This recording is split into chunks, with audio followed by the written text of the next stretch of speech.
Si Macho is so binuksan ko yung electric fan kasi ang lamig. Tumayo siya sa kama. Tinitignan niya yung aircon bakit hindi bukas. At ang electric fan ay bukas. Okay?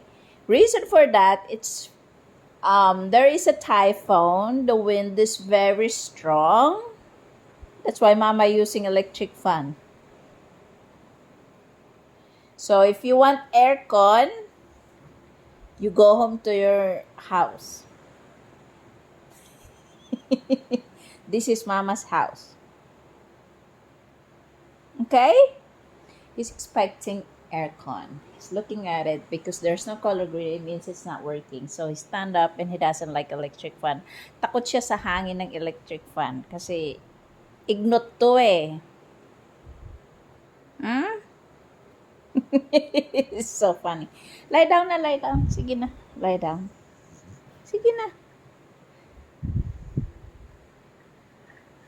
Kakatawa.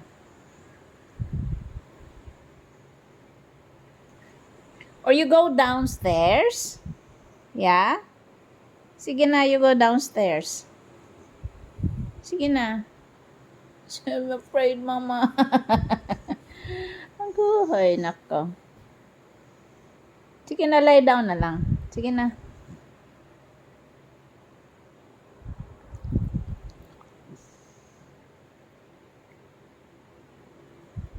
Wawa talaga. Ayaw.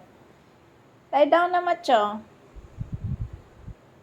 I'm afraid. I'm afraid. Uy.